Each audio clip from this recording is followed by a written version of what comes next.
Hey Jexiteers, thanks again for stopping by. If you're new to the channel, my name is Riley and I am a former Jehovah's Witness. And today I'm joined by an anonymous guest who's going by the pseudonym Jane Citrus.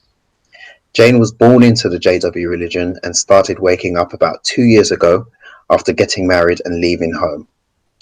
Jane has now faded from the religion and no longer believes it to be the truth. So Jane, how are you today? I'm very good. I'm excited to get my story out, and I'm a little bit nervous as well. Perfectly understandable, but yeah, there's no need to be nervous. Good.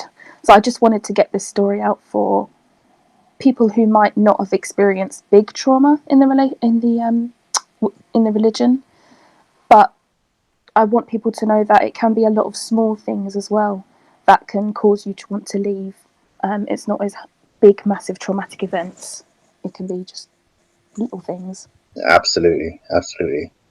So you've been a subscriber to my channel for a really long time, almost right from the very beginning. I remember you being one of the people who would comment on my videos right back in the early days. Yeah. Which I'm grateful for.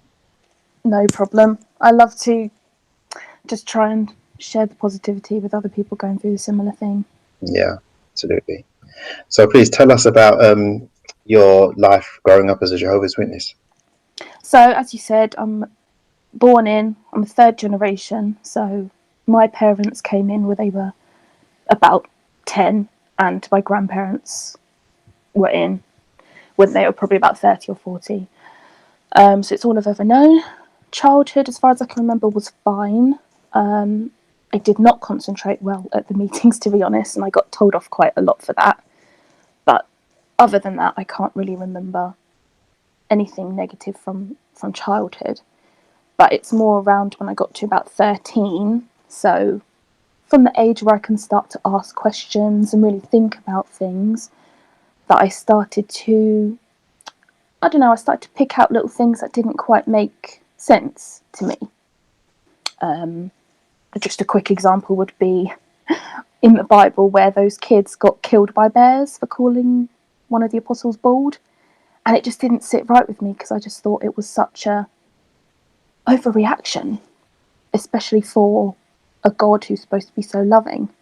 But of course, when I asked my parents about that, I just got the answer, well, it's not for us to know, it's God's justice, and you just have to have faith that he made the right decision at the time.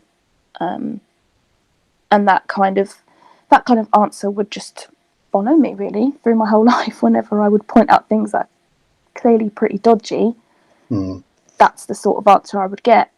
And I didn't really poke any further than that at the time. So one incident that happened to me, that it might not seem like a big thing, but to me it was a big thing. I think I was about 12 or 13, and we'd gone for desserts with some people from the congregation. It was summer, a really hot day, and I'd worn a pair of shorts. And on the way home, I remember Mum and Dad turning around in the car and looking at me, and they were like, the elders have spoke to us, and they've raised some concern about your outfit today, and we just think that maybe you should just wear shorts on the beach in the future because it's a little bit inappropriate for everyday wear. And being so young, I was kept quite young as well, so I did not understand why shorts could be inappropriate, especially considering I think I was like 12 or 13. But all I knew was that it caused me to be very self-conscious, and it kind of messed up my self-esteem for a long time after that. Not to give myself away, but I'm quite a curvy girl, and I always have been. And my other friends were very skinny, and they were white. And none of them had the same issue. I called my best friend when I got home, and I said, well, we were all wearing shorts. Did you get counselled on that? She said, no. And it was just me.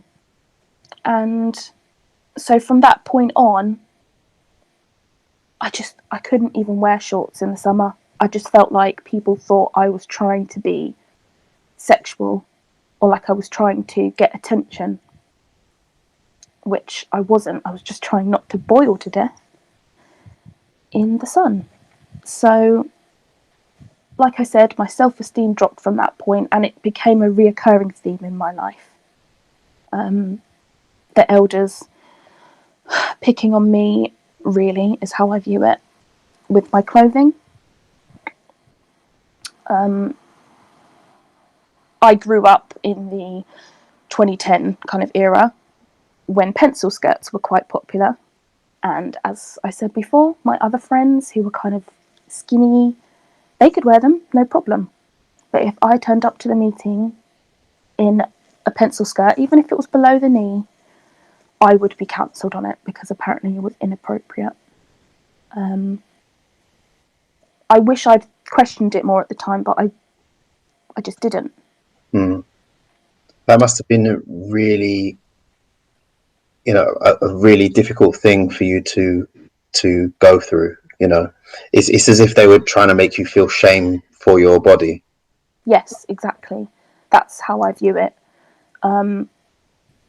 They were saying things like, well, you're being selfish by wearing these clothes because you're not thinking about, the brothers in the Kingdom Hall and what problems they might be having about keeping their attention on the speaker if you're wearing clothes like that. And I do remember thinking to myself, well, surely that's not my problem. If they are so repressed or whatever it is that they can't stop looking at a girl who's not even showing any flesh, just wearing clothing that accentuates her natural body, that's something they need to work on, not me. But and also the thing is, I mean, you were a minor at the time. yes, exactly. But unfortunately, I only recognise that now. It got to the point, it got so bad actually, where in the end, I just bought this ugly black maxi dress. It was really loose fitting. It was not very nice. And I just wore it to every single meeting. And the older sisters would ask me, oh, you're such a pretty girl. Why do you wear this? I said, because I'm fed up of spending my money. I'm like 14. I don't have a lot of money.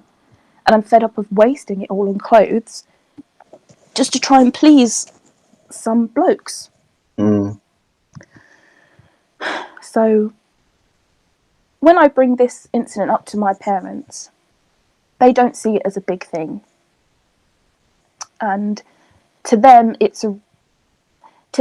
they think I left because I'm bitter about incidents like this. But what they don't realise is how badly that impacted my self-esteem, and how badly it just impacted my life, really.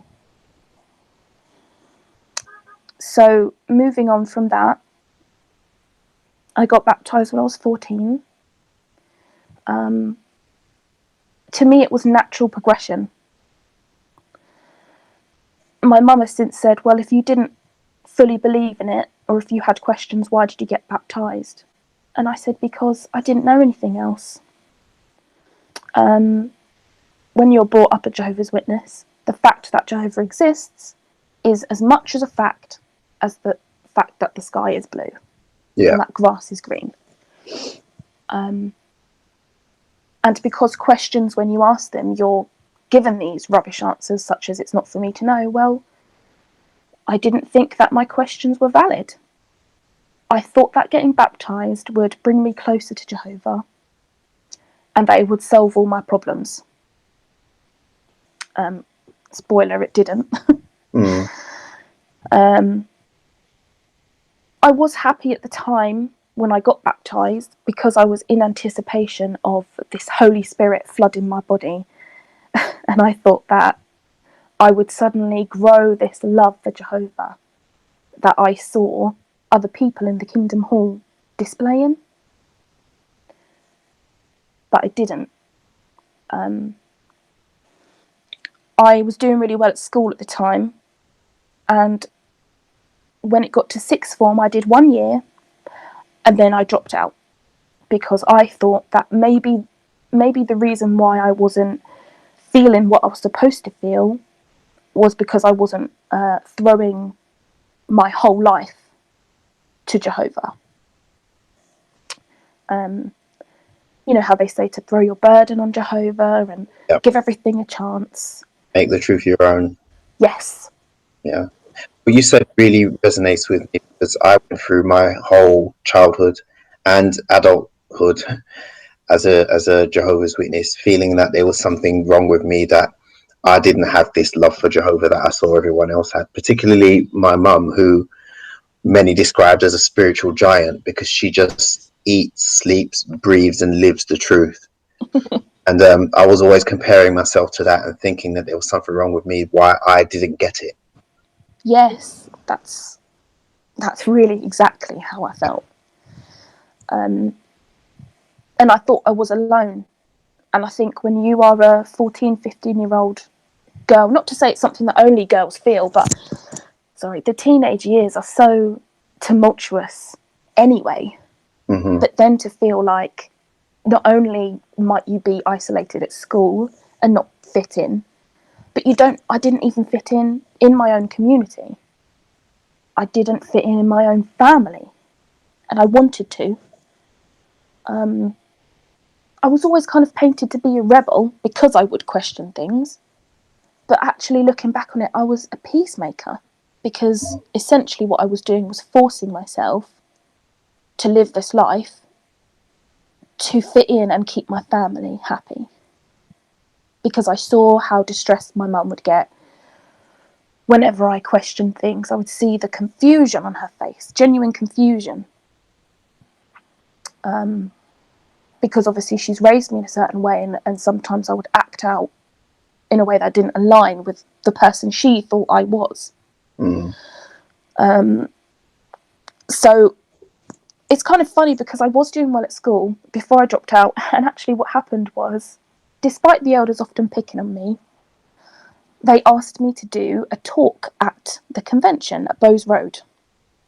And I jumped at the opportunity, because I thought that I thought this would be a good way to please Jehovah and I'd be blessed for it. And the piece that I did was actually a little dramatisation of me explaining to my science teacher why I was not going to pursue higher education.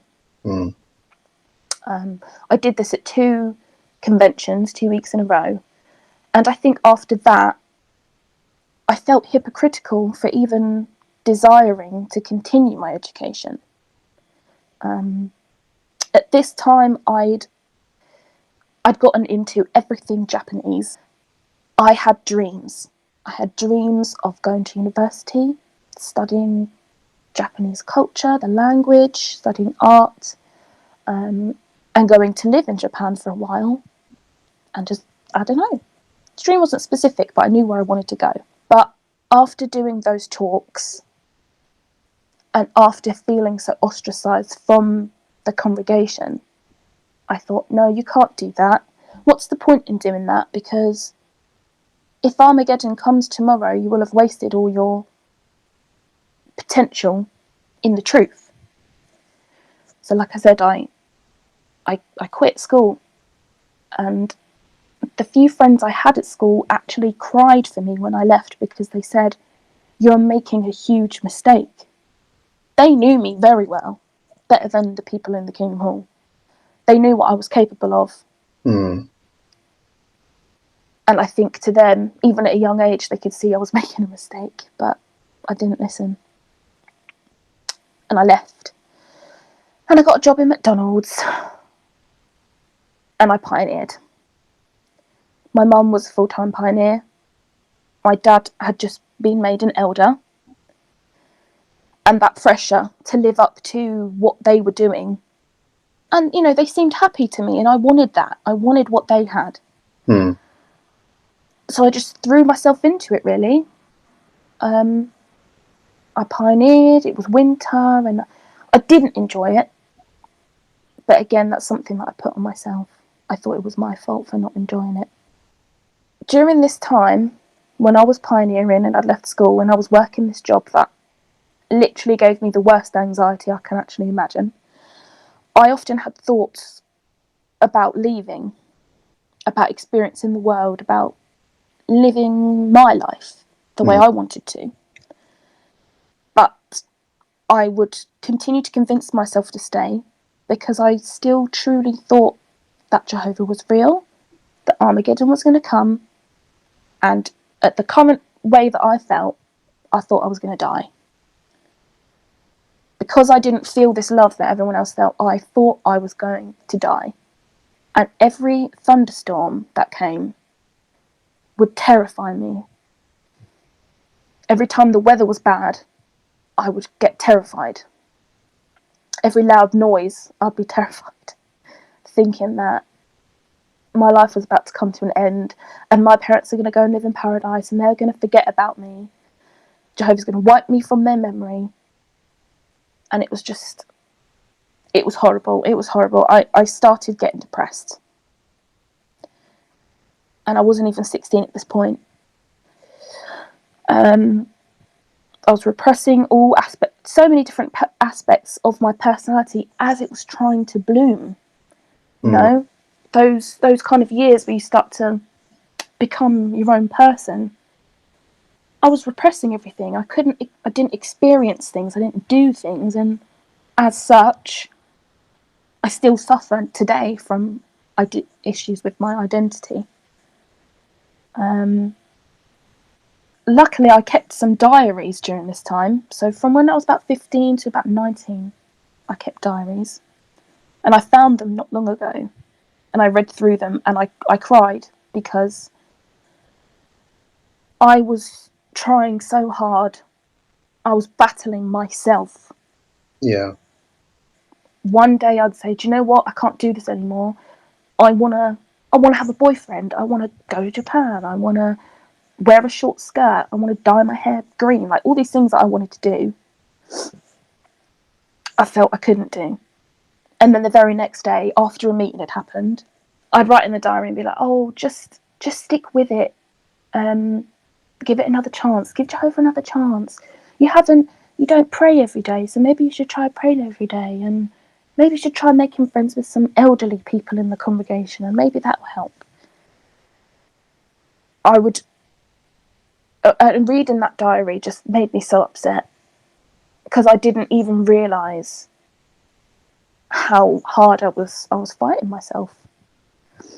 And all of that, more or less, just to make everyone else happy. And yet they would call me selfish.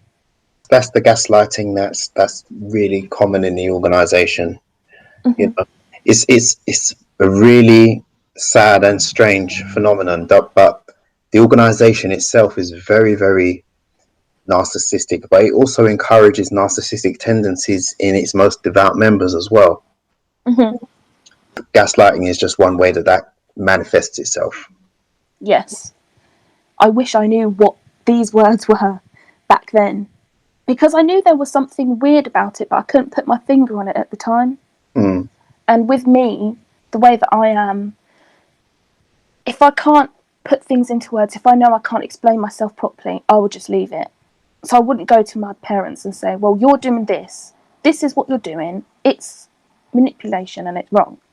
I couldn't do that, so I didn't bother, because I knew that they could explain their way out of it. I couldn't, basically. When I got a little bit older, I started going out clubbing. I had a couple of JW friends who were kind of living that double life. And funnily enough, they were quite popular.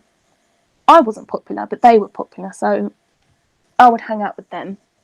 I'll be honest, during those times, I would get really drunk when I would go out, because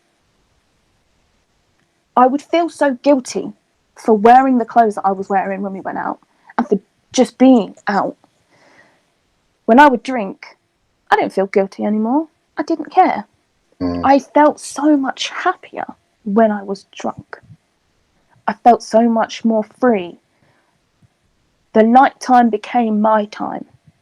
At night, I felt like possibilities were endless. Anything could happen. And I loved that feeling. I loved that feeling so much, because everything else was just predetermined. the end is going to come. You need to have a Christian personality. The Christian personality is X, Y, and Z. Do your pioneering, marry an elder. There's your life. And I didn't want that. So I wouldn't say I had a drinking problem. It wouldn't happen all the time, but when I went out, it was a problem. So I guess you'd say binge drinking. Mm-hmm. Weirdly enough, my parents did not clock on to the fact that this was happening, despite me coming home at God knows what time in the morning and go to the meeting the next day with a hangover. When I look back on it, I don't think that was me, but at the same time, I did enjoy it, and it did help me with my self-esteem, funnily enough.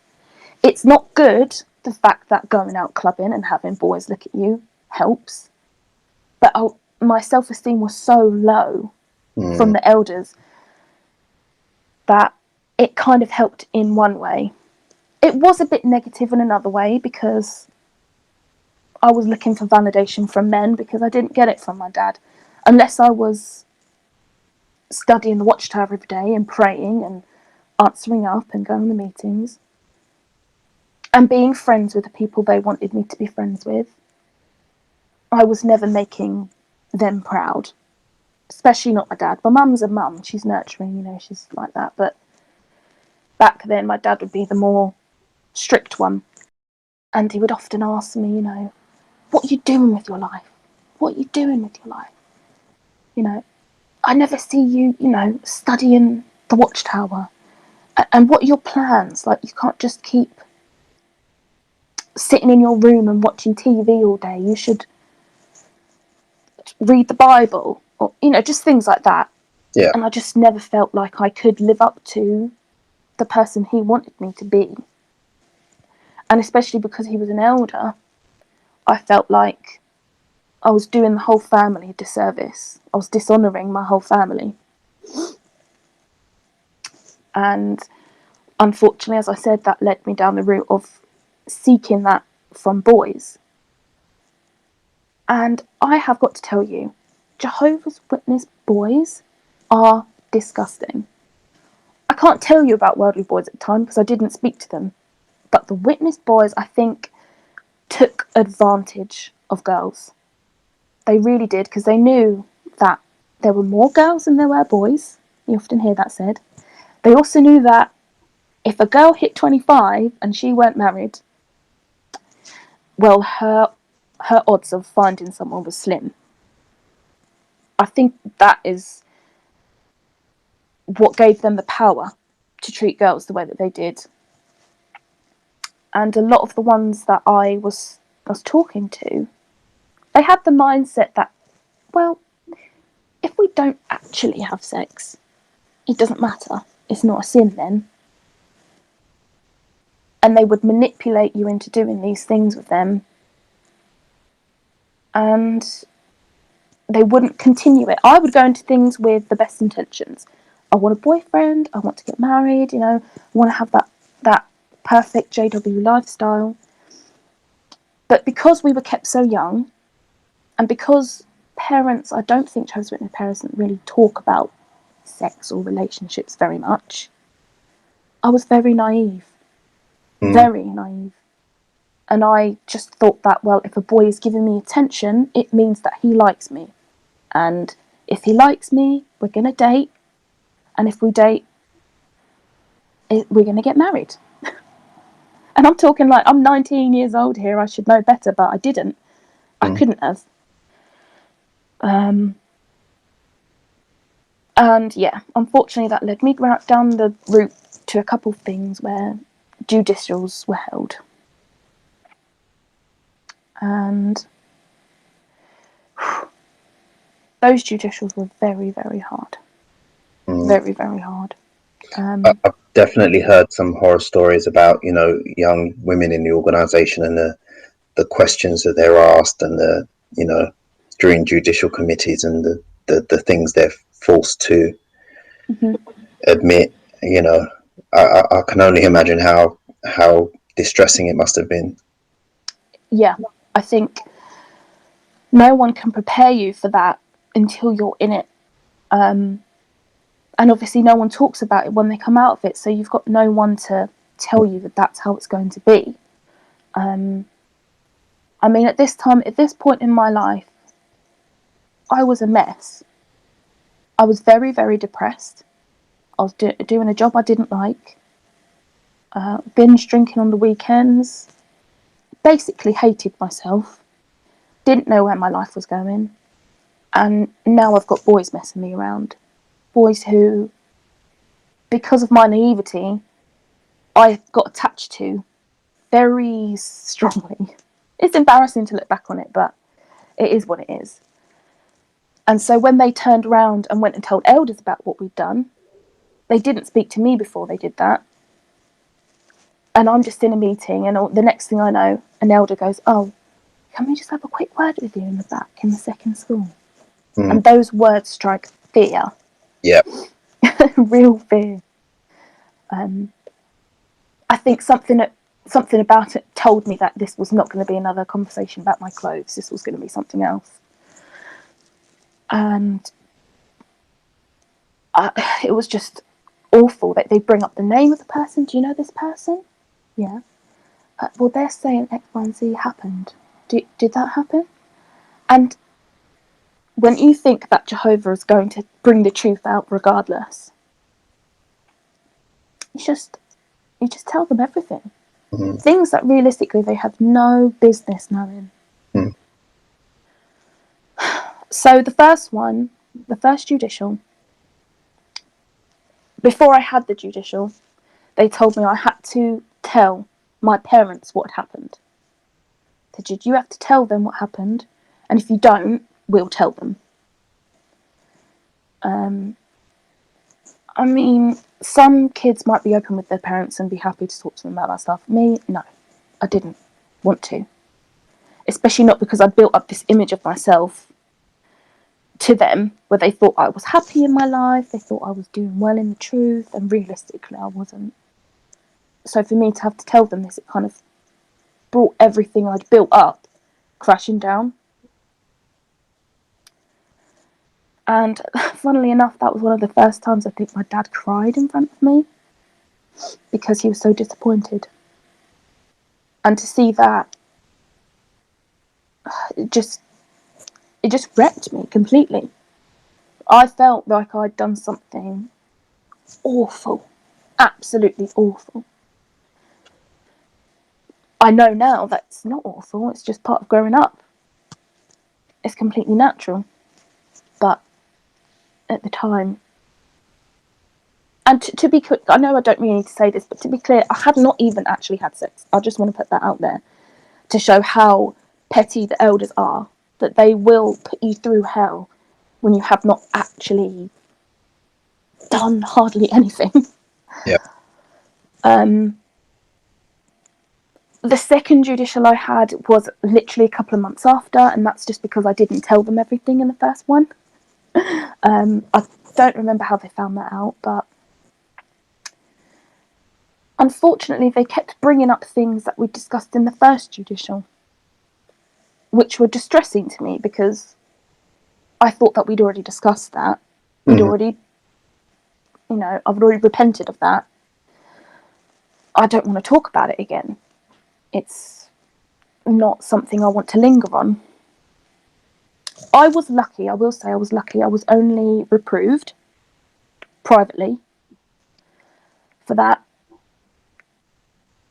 which I'm surprised about, to be honest. But for the next 2 years, I was on the straight and narrow. I still went out, to be honest, but I didn't do anything. I wasn't drinking as much. I wasn't getting in contact with boys. I just wanted to forget that part of my life. And again, I was trying to be an upstanding witness. My job situation had improved. I had a bit more money coming in. I had a car now. So I think being able to leave my parents sometimes and just go out by myself was so helpful for me, because anytime I could get away from the witness life, I flourished, I blossomed, I felt so good. it did get to the point, actually, before my last judicial, I did move out for about a week with a work colleague. This was me trying out not being a witness. And it came as a shock to my parents because, like I said to you, I'd been on the straight and narrow for a good couple of years. They weren't expecting me to just up and move out. But I said to him, I'm not leaving the truth. But you keep telling me that I shouldn't do all these things, but I haven't experienced any of them. You tell me I'll hurt myself if I do them, but I feel like I just have to do them myself and find that out for myself. So I moved in with a girl from work. Like I said to you, it only lasted a week because I tried weed and it made me so sick. And I thought that it was Jehovah punishing me for moving out. I had enjoyed myself there because I could be myself, but again, those thoughts of, is it worth it? Armageddon's going to come and I'm going to die. For what? Just so I could go out clubbing every now and again. It's not worth it. So I told the elders I'd smoked weed, and again, they just gave me a slap on the hand, and I moved back in with my parents. Can I just ask, do you think that maybe because your dad was an elder, they were more lenient with you? I'm going to be honest with you, I don't, because my dad as an elder got treated very badly. He was the only black elder in the hall. Everybody made it known. There was some weird racial thing going on there. Oh, he's the first black elder. Oh, he's black. Oh, he doesn't sound black. Like, they would always say these kind of things. And so I don't think that, because like I said, he was not treated very well. Mm. I have a feeling it was because they wanted me to come back into the truth, and they knew that at that point, I guess if they did disfellowship me or anything, maybe I wouldn't come back. Right. I think there was some pleading from my parents on that behalf. And because I'd come straight to them, literally the day after I smoked weed, I came straight to them in tears, like, oh, I'm sorry. They did let me off. I just remember the time after that, though, it was just weird. I felt like I was in limbo. Because at this point, I've had 2 judicials. I've told you I've tried drugs. You can see me struggling. But the elders never ever reached out to me. They'd happily come to me when they had a problem. But there was no, oh, do you need a shepherding visit? Do you want to work with me on the ministry? Do you want to have a chat? What's going on? I think my mum had mentioned to them that I had some mental health problems at this time. But there was just nothing from them. Nothing at all. And I started feeling really resentful. I started getting bitter and angry. I'd find it difficult to be in the meetings whenever certain ones gave talks from the platform. I'd start getting pissed off because they're talking about, I've been there. Yeah. Been there. I know exactly what that is like. There's been a couple of times where I've like unconsciously kissed my teeth as a certain just got on the platform and stuff. And I did it out loud without realizing it. Oh my God. Yeah. And at the meeting for field service as well, that happened a couple of times. You must be like me, find it really hard to hide your real emotions. Absolutely. Not even just really hard. I find it impossible. Impossible. My face during the meetings, if someone could got a picture of my face during the meetings, it's just eye rolls and like you said, kissing your teeth. My mum would be like, be quiet, stop doing that.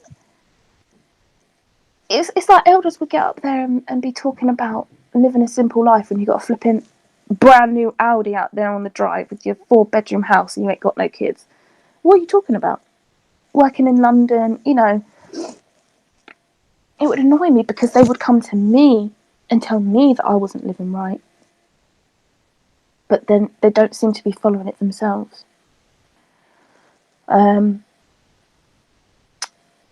So anyway, this is kind of when my really depressed phase, back when I was about 17, 18, came back to bite me in the arse. Despite having 2 judicials before, there were still some things I had not told them.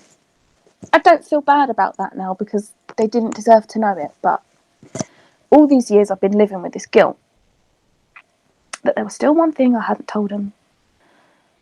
It wasn't anything worse than the other stuff they knew, but it just felt like, God, at this phase, if I tell them one more thing, they're going to think that I'm like a complete slack. I don't know if you can have that word on your channel, but that's the picture they're going to get of me. I knew in my heart that that wasn't the case because I knew at that time what I was going through and how that manifested in what I was doing at that time. And I hadn't been doing anything for a good couple of years. But it was really starting to eat me up, and I was getting to my early 20s now, and I'm thinking, I still haven't found a boyfriend. I'm still not feeling this love for Jehovah. Something is wrong, and I think it's because I'm holding back, and I need to tell them what happened. So I called a meeting with the elders, and I told them. And I remember one of them looking at me going, "Oh, what are we going to do with you? What are we going to do with you? What are you like?" It's almost like he was expecting something else to happen from me, because to me, that's the image that they had of me. I was just a problem child from the start. She don't want to wear the clothes that we think she should wear.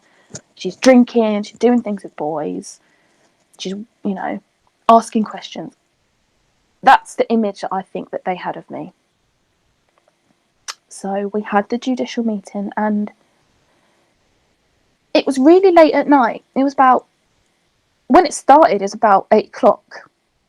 And we went through everything. And yet again, they kept bringing up stuff from the first 2 judicials, which was years ago. And I can't help it. I started getting a bit sassy. I'm not going to lie. I did, because I was fed up at this point. I was like, look, you have not come to me to help me for years after you've seen what I've gone through. All you ever do is come to me with problems. And in fact, when you have problems, you don't come to me. You go to my dad. I was like, I'm grown. I'm old enough now to have my own children. Come to me.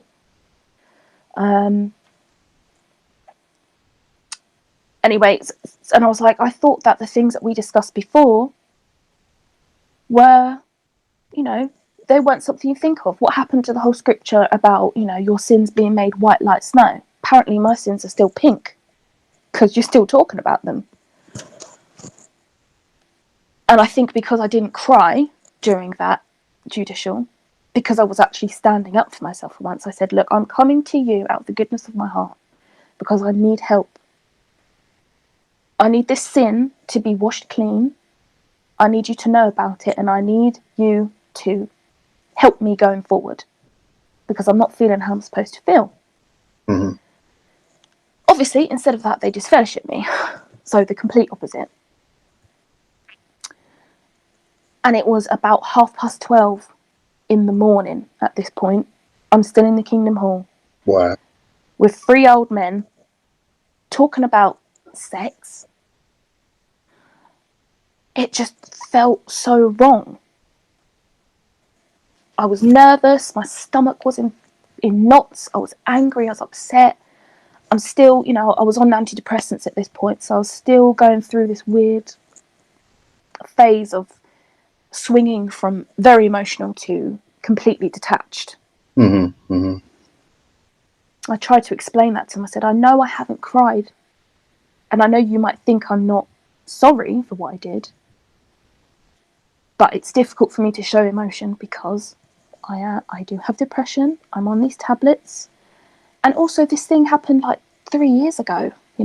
I've come to terms with it now. It's not something I'm going to cry about. But it didn't matter to them. They said, we're going to disfellowship you, and they gave me this Watchtower article about depression. They said, have you tried drinking water and exercising? They just haven't got a clue. I was like, yes, yes, I have tried those things. I was like, that's the reason I'm literally on pills for it. I'm pretty sure if water exercise could have solved it, the doctor would have given me that back then. Oh, well, what about praying and getting out in nature? And when they said that, I said, can I leave now? I just stood up. I said, is it done? Oh, we need to pray. I was like, well, can you pray? Because I want to leave. So they just said the prayer. And as we was walking out there, oh, are you okay? Do you think you're going to be safe to get home? And I just gave them that stink face, like, Yeah. I think you know what I mean, yeah. They're like, oh, we're going to walk you to the car anyway. I was like, you do what you want. So I got in my car. I put this, I think some people might know the song, Big Sean, it's I Don't F With You. And I turned it up, full volume, and I tire span out of the Kingdom Hall. Because I couldn't quite get a grasp on what I was feeling. Mm. And that came true on the way home. I started crying. The minute I was away from them, I just started crying. And I actually had to pull over the car because I tried to crash the car. I was trying to hurt myself. I wanted it all to end. It was just all too much. I think that drive home from that meeting, after talking about everything that's happened, it just exploded. And I called my parents when I pulled the car over. I said, I'm on my way home. I've been disfellowshipped. I'm struggling. If I'm not home in the next, 10 minutes or so, come out and look for me, because I don't know. I don't know. My mood's all over the place. I might get back in the car and feel fine, and the next minute, I don't know. Yeah. I did make it home, and funnily enough, my parents were actually against the decision to disfellowship me, because I'd gone forward myself, and we were looking up all the articles in the Watchtower about disfellowshipping, where it said that only someone whose heart has become hardened and who refuses to listen to counsel should be disfellowshipped. And that wasn't me. I know I've been a bit sassy, but at the end of the day, I've come forward, I've shared everything with you, and I've asked for help. So they didn't get it. They didn't understand why I'd been disfellowshipped. My parents, they were pretty upset. So we decided to appeal, and that gave me an extra couple of weeks. And during those couple of weeks, I literally lived as if I was going to die. That's how it felt for me. It wasn't so much the thought of not being able to answer up or not being able to talk to people. It was more so the thought of how much I will disappoint my family now. How much shame I am bringing to myself and to my family. The appeal committee, they just went with what the elders said. I didn't know that you could appeal it again to Bethel. I didn't know that you could do that. So I just went with it. And I got disfellowshipped on New Year's Day. Great way to ring in the year.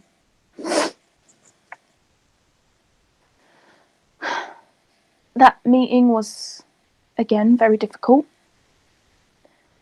I did go to it though. I know some people don't go to their meetings, but I did go to mine.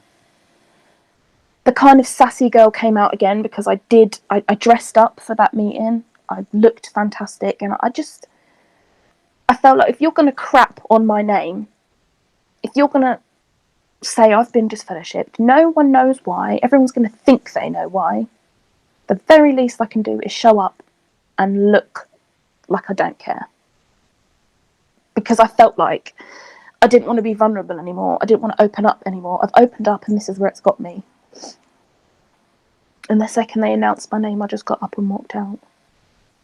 And I think doing that is the reason why lots of people think I only left because I'm bitter. I've got a,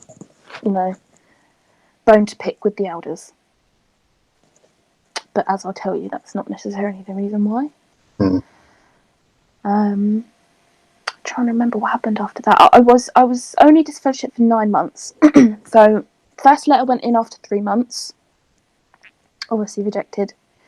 Now after 6 months, I thought I was in for a good chance. There was quite a lot of young people around at the time getting disfellowshipped, and a lot of them had been let back after 6 months. And because I'd been going to every meeting, I'd been making sure that I was dressing properly and whatnot. I thought that I was in for a good chance of being reinstated. Now this time they did bring me in to the second school to discuss it, and they said, "Oh, we recognise that you've been to every single meeting. We're really appreciative of that. Your letter is very, very heartfelt, but we're not going to reinstate you because the clothes that you're wearing, we don't think they're acceptable."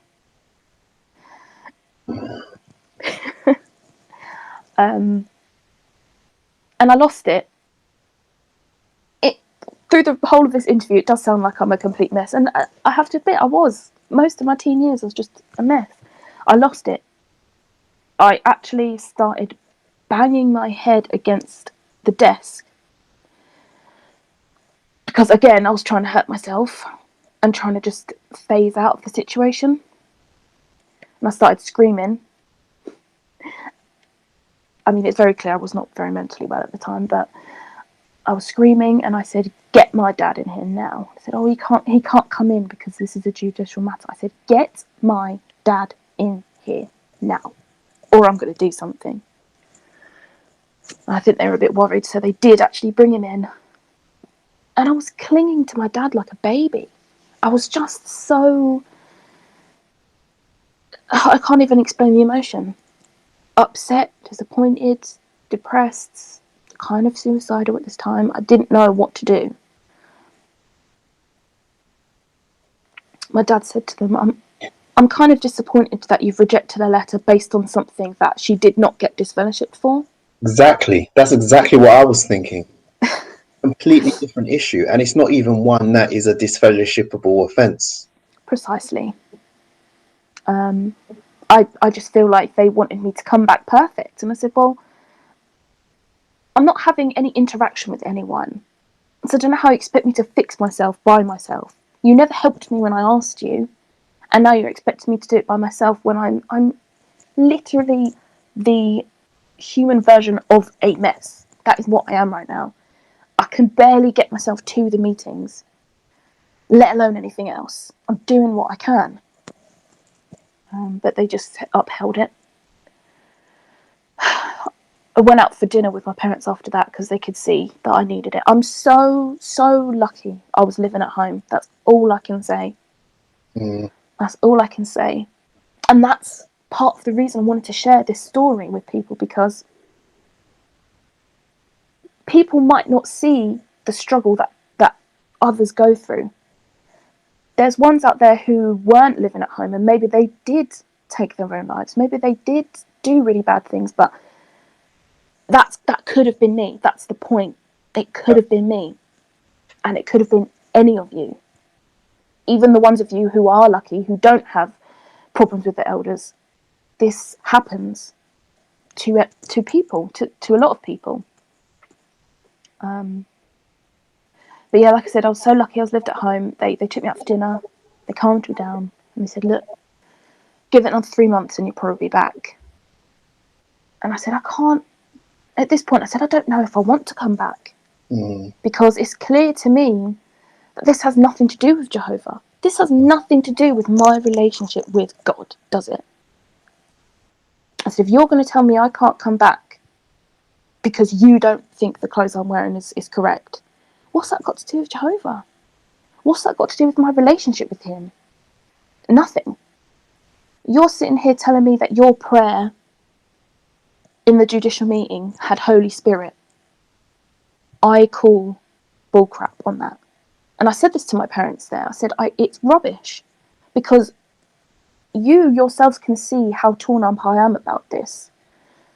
And if Jehovah really was part of that meeting, he would be able to read my heart and see that I deserve to come back. And that's not the reading they got.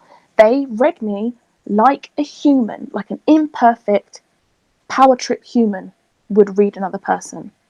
That's what happened. Exactly. You saw someone who's suffering, who can't relay their emotions properly, and you just took it on face value. That's it. I said, I will come back for you. To my parents, said, I'll come back for you, and I'll come back for Jehovah, because from now on, this is between me and Jehovah. I don't care what the elders say. So obviously I still believed in him at this point. And sure enough, 9 months passed, I got reinstated, and that meeting was horrible, actually. Can I just ask, when you found out you got reinstated, between then and the time when they said that they didn't think your dress was appropriate, had you changed the way that you dressed? Yeah. Okay.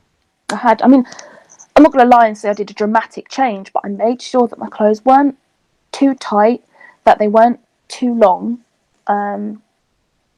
I wasn't showing any cleavage or nothing like that.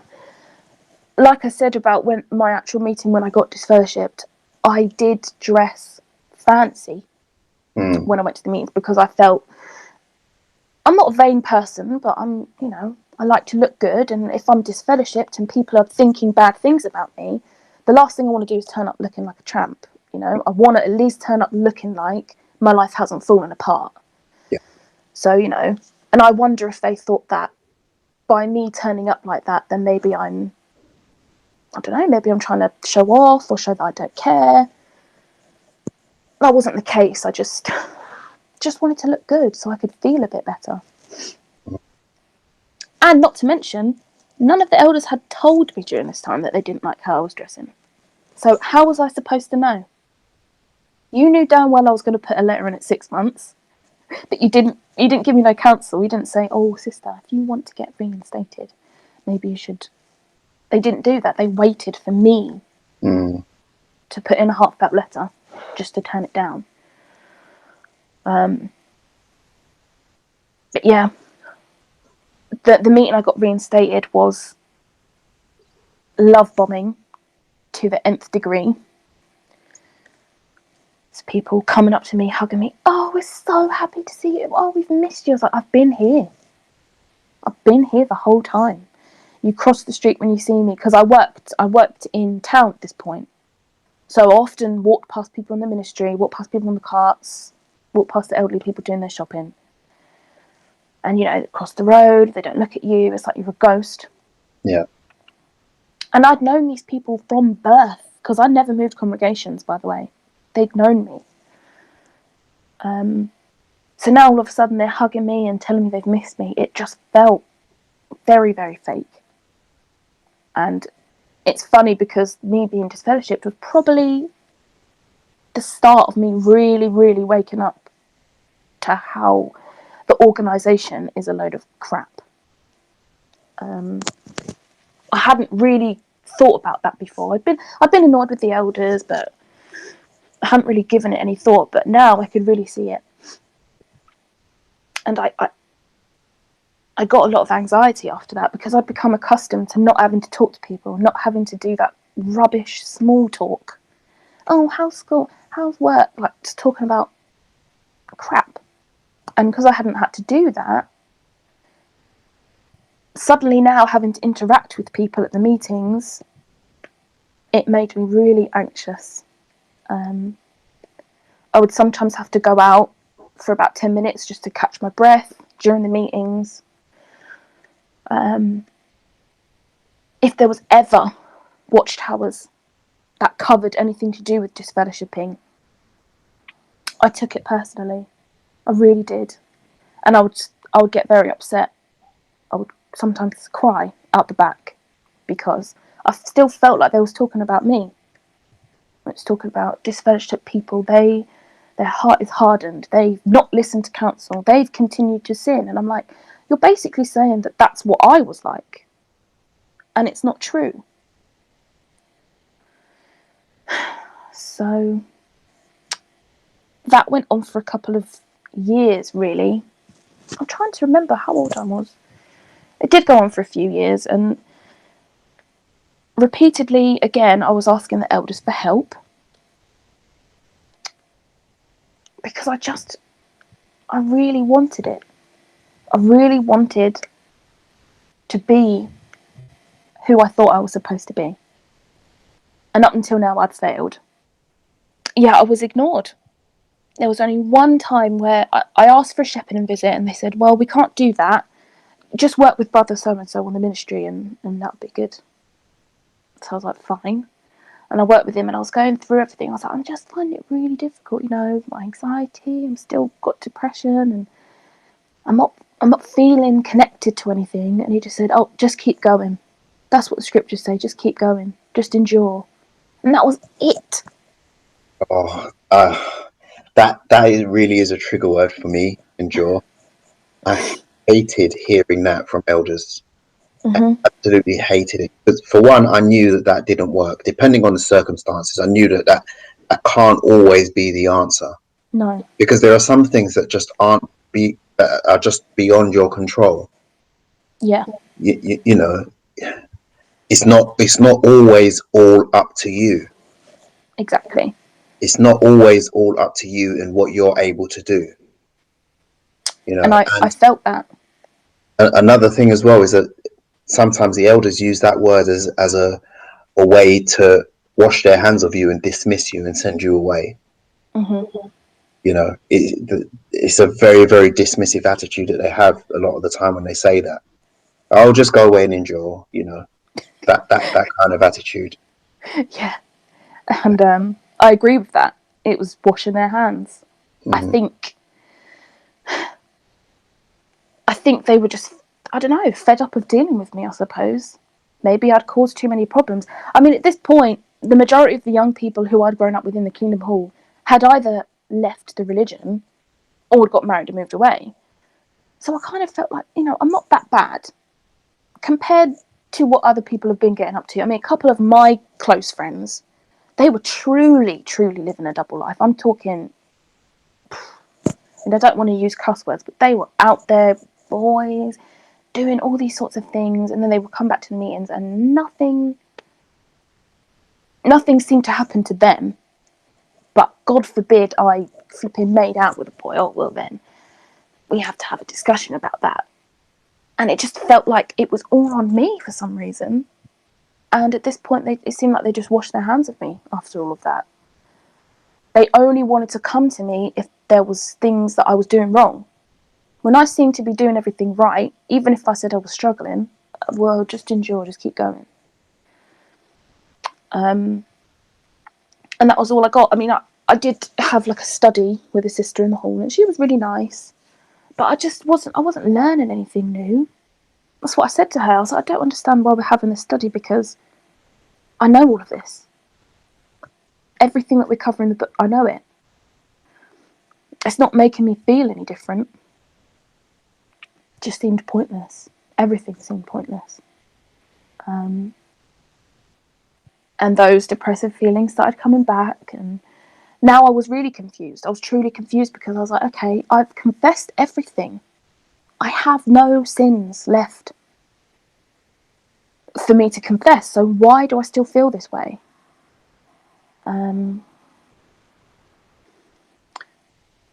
One particular year, I decided to I did a bit of travelling, went a couple of places around the world. I finally went to Japan, which was the best experience ever. It was everything and more that I thought it was going to be. And it kind of made me sad, because I thought, when I was younger, my parents would kind of laugh at me when I would talk about those big dreams, make it seem like that's pointless, it's dumb, you can't do that, you just need to live a simple life. And when I finally got to Japan, I thought, I could have done this. I had every capability of achieving what I wanted and more. And I could have been here before, not just for a couple of weeks. I could have been living here for a couple of months. I could have learnt the language like I wanted to. And it just started me on the path of thinking of all the different things I gave up for what? I had nothing to show for it. I didn't get the, the elder husband. I couldn't even find a bloody boyfriend at this point. All I had was a bad name, rumours flying around, because you know how rumours fly. I don't know about in other countries, but in the UK. Oh, goodness me. Yeah. It's just like the JWs, they have such a bad problem with gossip. It's It is the just, worst. it's absolutely crazy. The gossip culture is really strong.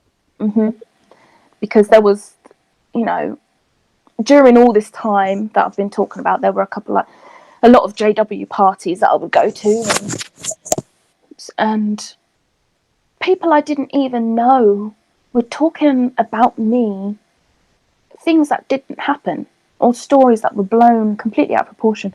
So now I'm like, I don't know, 23, 24, and I feel like I'm never going to find no one, because people think, I've been out here with all these different boys doing this, that, and the other. That's what they think. And that's what's gone round. People in flipping Wales knew about me. How do you know me in Wales? I live near London. I don't understand. And that made the anxiety worse, because I'm going to these parties and that and meeting witnesses. I'm thinking, what do you think of me? I don't know, what's the latest gossip that's gone round about me? I have no way to know. And I just felt like the future was very bleak. I didn't think I was going to find anyone. And quite often when you see single sisters in the truth, they often, I feel like there's a pressure for them to pioneer and to be really, really in the truth, because, they don't have a husband, they don't have children to look after, so what's your excuse? And I did not want to be a pioneer. I didn't want that life for myself. And I felt like my only scapegoat would be getting married. That's the only way that I might get a break to be able to do what I want to do, whilst my husband can just be the elder and whatever. And I didn't see it happening. So yeah, Japan, it was sort of a bittersweet moment for me. It was a bit of a turning point. And it was kind of funny, because when I got back, a couple months after I got back, I met the guy who would now be my husband. We met online, completely innocent. At this point, I'd still turned down worldly guys, but I enjoy writing, and I met him through like a writing community online. Had no idea if he was a boy or a girl, didn't know what he looked like, none of that, but we just got on really well. And we finally had a phone call, and he was from America, so we was up till about 6 a.m. talking. And I started getting those, butterflies and whatnot. And I started getting worried. I was thinking, oh no, what have you done? Through your really innocent interactions, something has kind of blossomed. And I think, thinking about all the stuff I had already given up, part of me just thought, I don't want to give this up. Why should I? What am I giving it up for?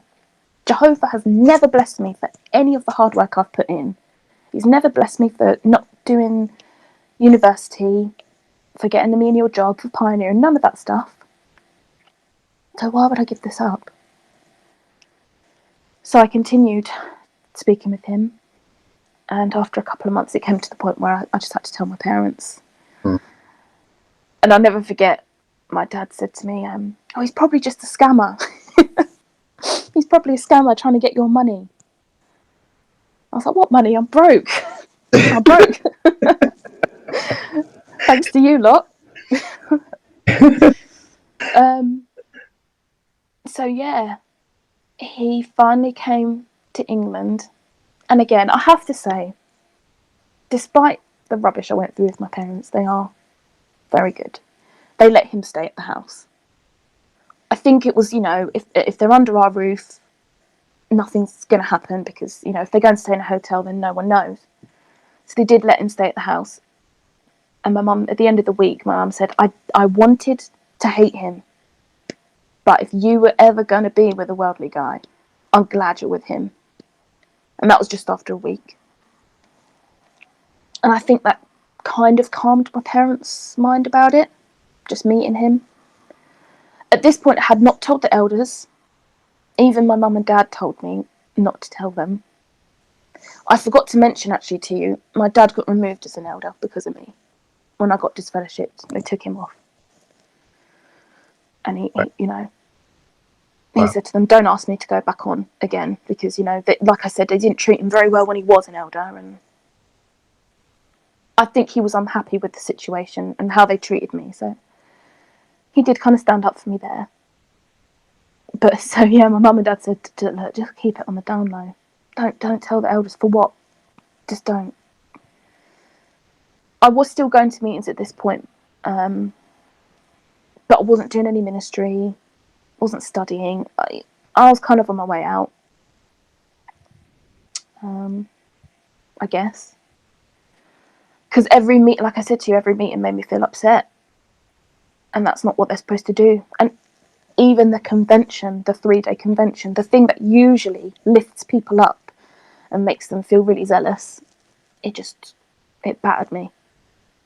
I remember I had to go out because I was so angry because they were talking about they were talking about the CSA stuff. And I had to go out because that just upset me. But after that week, when he came to visit, I called him. I said, you know what? Let's just get married. I'd only known him 6 months at this point. I'd only physically seen him for 1 week. And I said, let's just get married. The JW was still jumping out because I didn't want to do anything until we were married. And obviously, like I said, he was from America. So if you're not married, it's very difficult to spend time together. I'm not rich. He's not rich. Yeah. Can't afford to fly out. You know the deal. But that all too well. Yeah.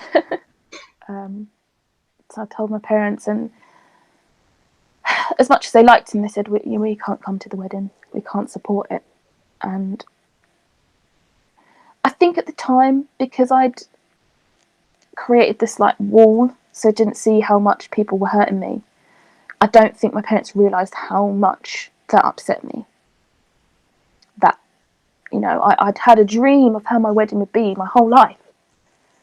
Dad walked me down the aisle, everyone I've known is there, wearing a nice dress, just a dream wedding. And at that point, I just knew it wasn't going to happen. Then I had a decision to make at this point. It was either end it with him and try again and do everything that's going to please my parents, or forego that and do something that felt right for me for once. And I did what felt right for me. This must have been the first time in my damn life I said, no, I'm going to do what feels right for me. As much as it hurts me that you're not going to be there, I can't care about that right now. My sibling was also disfellowshipped at the time, as was my best friend. And they said that if I'd wanted to get married in Vegas, they would fly out with me. So we did. We flew out to Vegas. And it's so funny that I was the only one who wasn't disfellowshipped there. I was the one getting married to the worldly guy, but I was still actually a JW. The wedding was great, had a good time. Weirdly enough, my parents agreed to calling in through the wedding. So I was like, so you said you wouldn't come to the wedding, but you're going to call up anyway. What is the difference? I don't know. I guess it must just be that last minute feeling of, oh my God, we're missing our daughter's wedding, maybe. But yeah, they called in and they heard the whole thing, and that was a lovely time. But the worst bit was flying home without my husband, because you have to get all the visas sorted and that. But even my wedding caused problems with the congregation because my disfellowshipped best friend had come. They didn't know about my sibling because I didn't want to get them in any more trouble. But apparently they said to me, oh, we've seen a picture of her on Facebook. I said, well, I didn't post any pictures of my wedding on Facebook, so what are you talking about? I'm not going to confirm or deny that she came. No, well, we've seen a picture. where she's in a dress and it looks like a bridesmaid dress. I was like, are you joking? Are you really coming to me because you've gone out of your way to go on Facebook, search up my friend who's not even in this circuit, let alone congregation, and look at a picture where she's wearing a dress, and you're going to come with that assumption and accuse me? I mean, they were right, but regardless, it just shows how foolish, how petty they are. Extremely petty. Extremely. But I think at this point I'd had enough of their crap. I did not agree with the reason why my best friend had been disfellowshipped.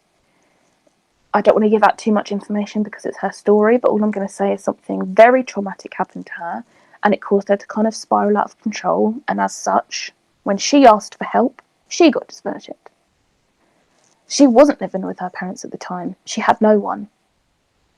And because I'd kind of gone through it myself, but I'd had the support of my family, I decided I'm not going to shun her because, one, I don't agree with it anyway, but two, even if I did, that would not be loving. I'm not going to put her in a place where she could harm herself or fall into depression because she's already been through something that's so awful. And to cut her off from everyone is the most disgusting thing you could have done. So I spent a couple days researching on JW.org. I got all these articles, I got all these scriptures that kind of disproved, that kind of debunked their reasoning for disfellowshipping her. And the elders came and saw me. And I sat there and I read them one after the other to them. And they just gave me that face. I don't know how to explain it. It's like that weird smile that your colleagues give you when they walk past you. That kind of smile where it's like, well, you are right, but I'm not gonna say you're right. I'm not gonna go any further. Yeah, absolutely.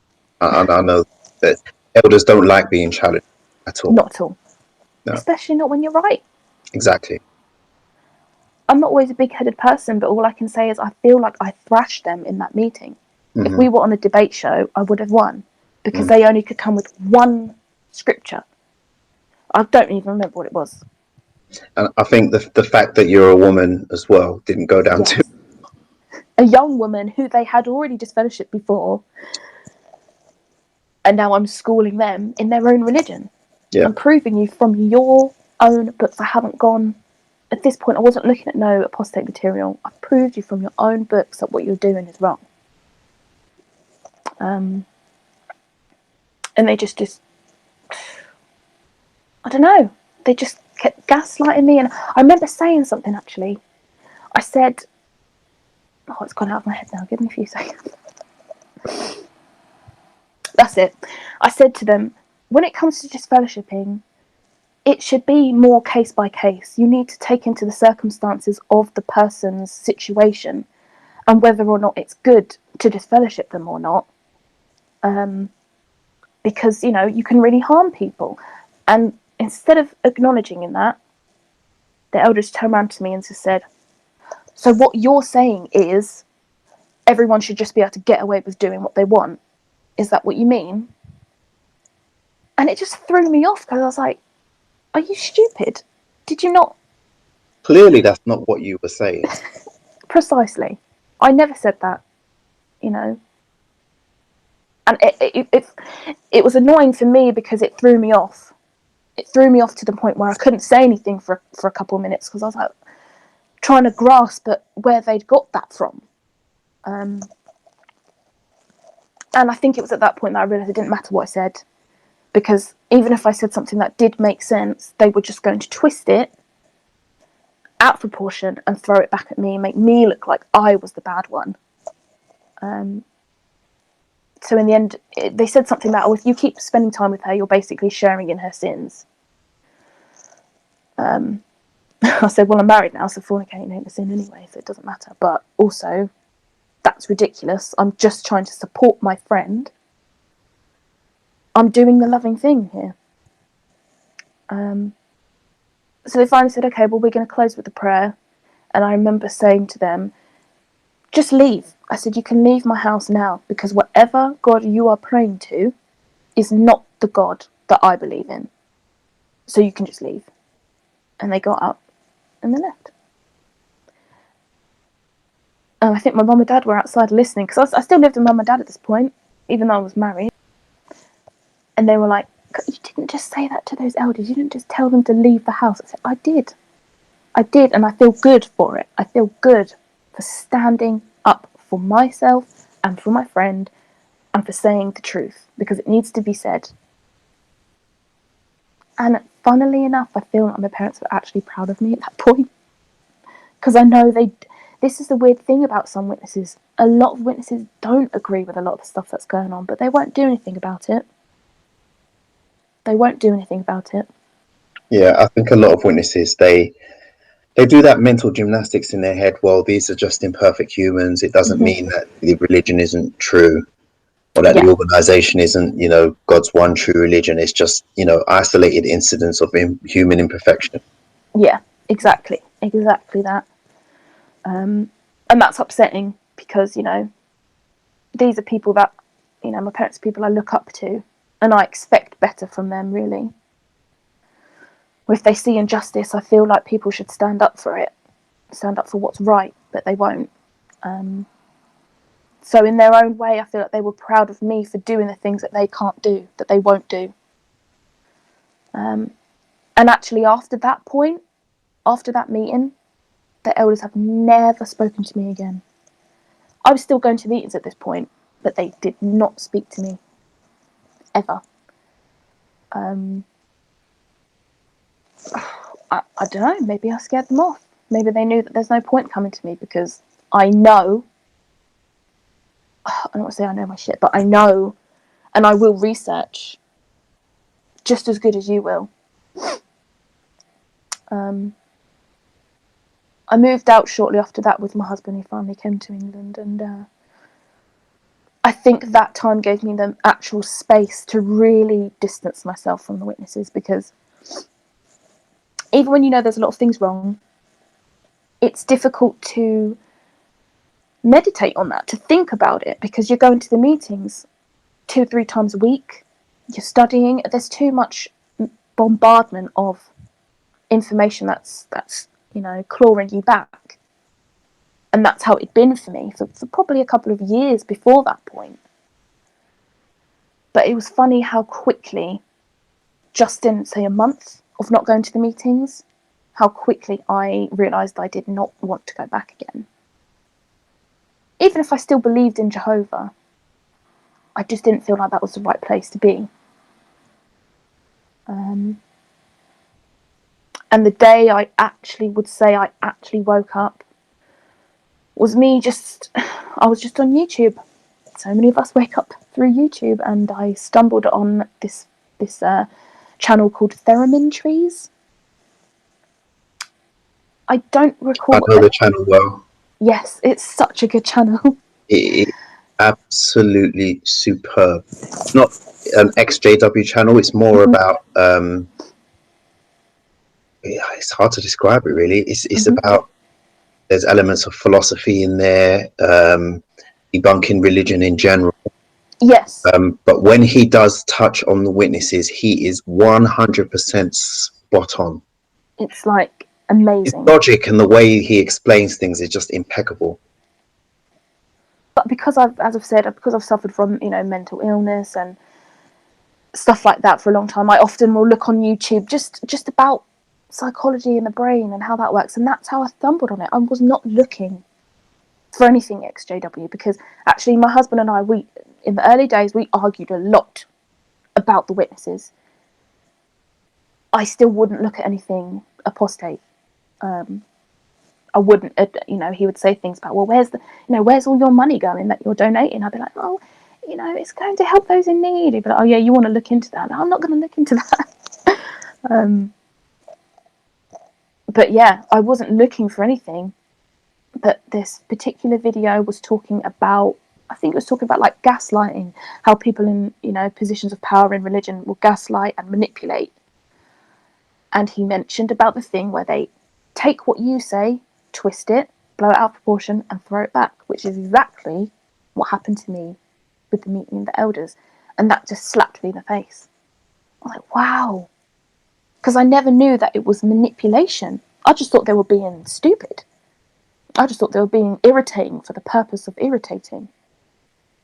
But to see that and actually have a label for it, and to know that whether it was conscious or subconscious, they were trying to manipulate me, it blew my mind. And I had to watch all of his other videos at that point. And I remember texting my husband, and I just texted him one sentence, said, "Oh shit."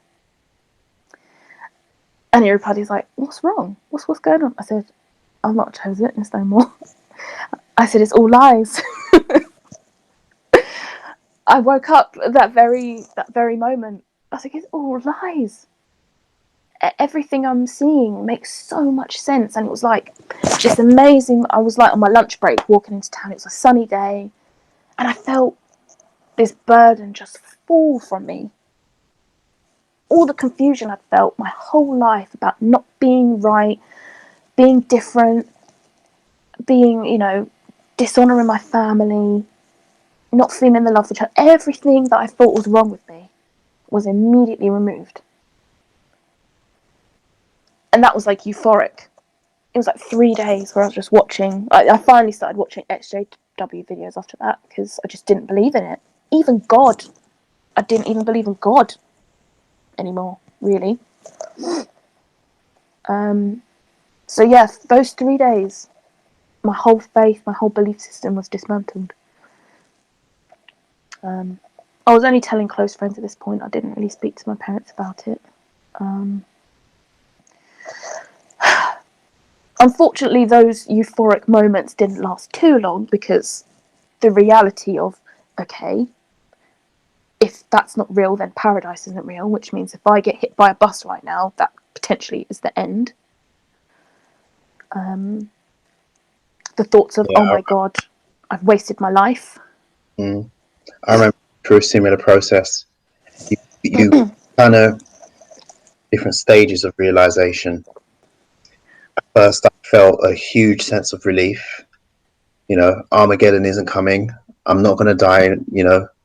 Armageddon's not around the corner. I'm not going to die in Armageddon. All of that, and then grief. I felt for a little while.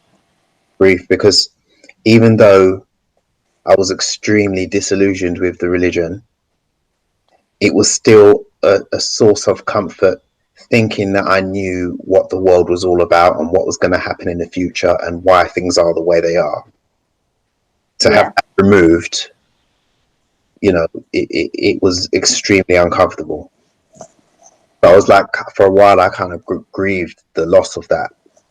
Yeah, it's good that you managed to grieve it.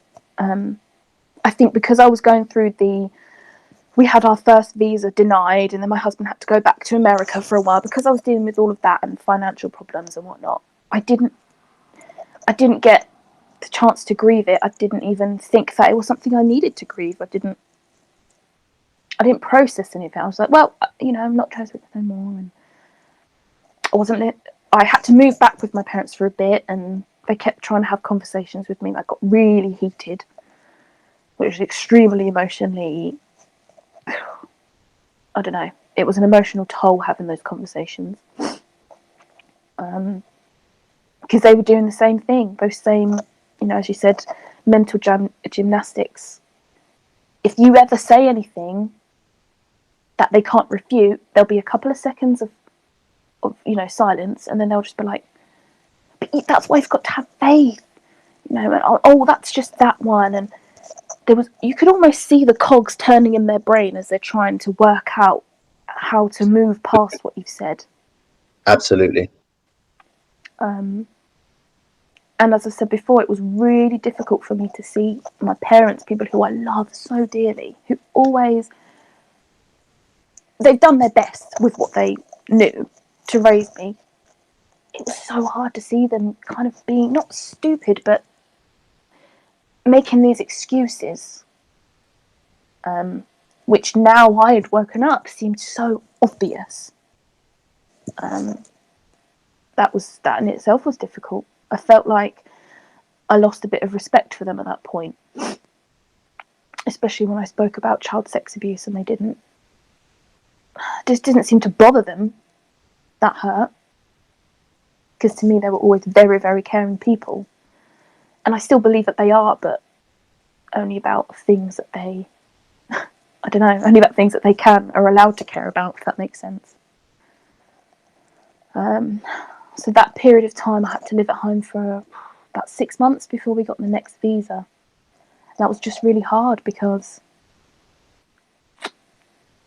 I was an adult. I was finally doing what I wanted to do. I'm a very outspoken person. As I've said before, I find it very difficult to hold back.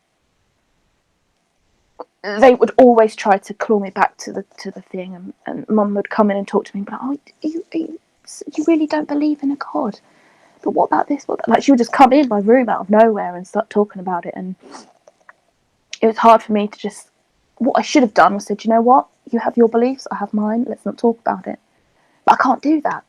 I always engage in some long conversation that turns emotional, and then I feel like crap for days. So just living at home during that period was difficult. But we finally got the visa through and we managed to move away, and it's only through speaking with therapists and whatnot that I'm able to realise that I should try to process everything, process leaving, and it is definitely something that's very difficult, more difficult than I think witnesses think. They just think, oh, well, you've left now, just get over it, get on with your life then, stop talking about it, stop looking at Reddit or watching YouTube videos. And I'm thinking, but I can't though. Not some people can, but I can't.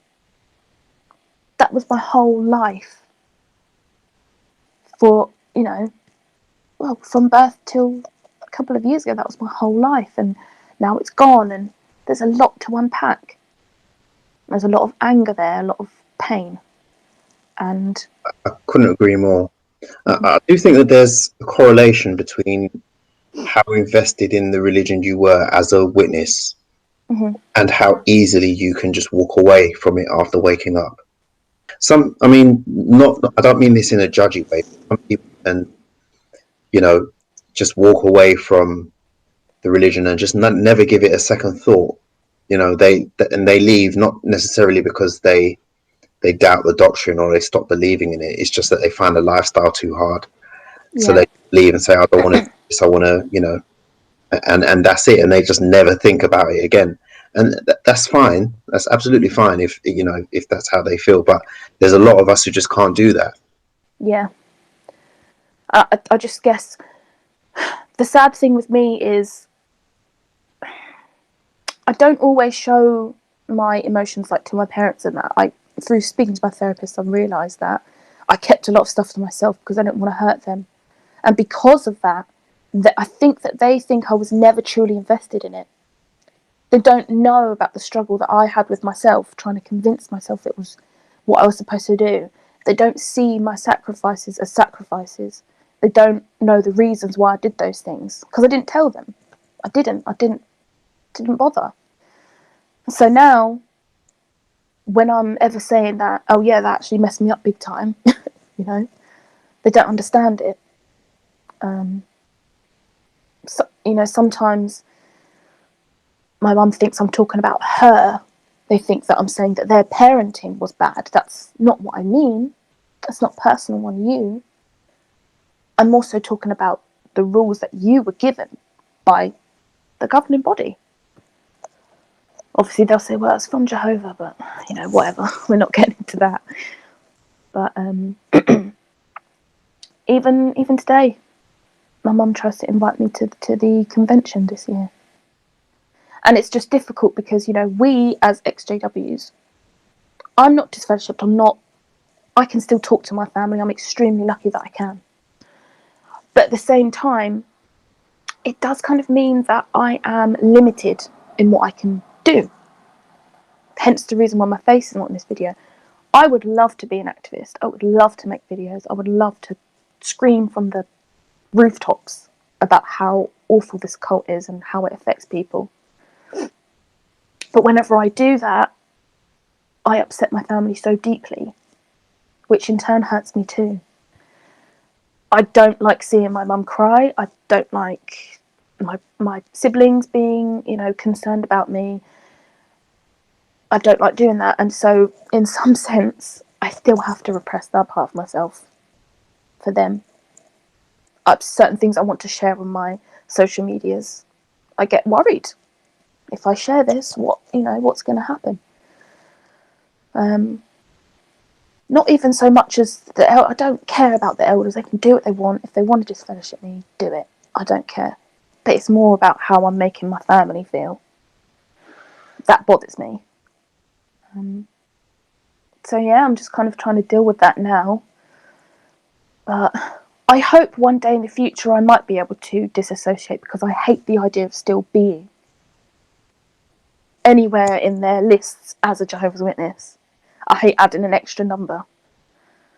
But it's just not something I can do at the moment, unfortunately. But on the positive side, I've changed so much and I feel a lot more free. And leaving the Jehovah's Witnesses gives me a much more opportunity now to get in touch with who I really am. And I kind of have to go back to childhood a bit and try and work out who I wanted to be.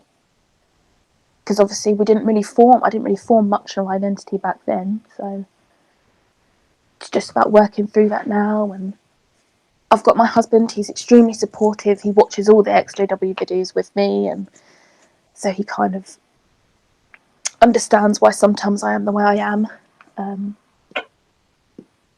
But yeah, I'm so happy that I managed to finally stand up for myself and leave and do that. And as I said in the beginning, the main reason for me wanting to share my story is that no, I wasn't abused, okay? I didn't have elders chasing me to my house. None of those big things happened to me. But a lot of small things happened. And those small things still matter. They still create feelings of trauma and anxiety. And if you have any small questions, look into them.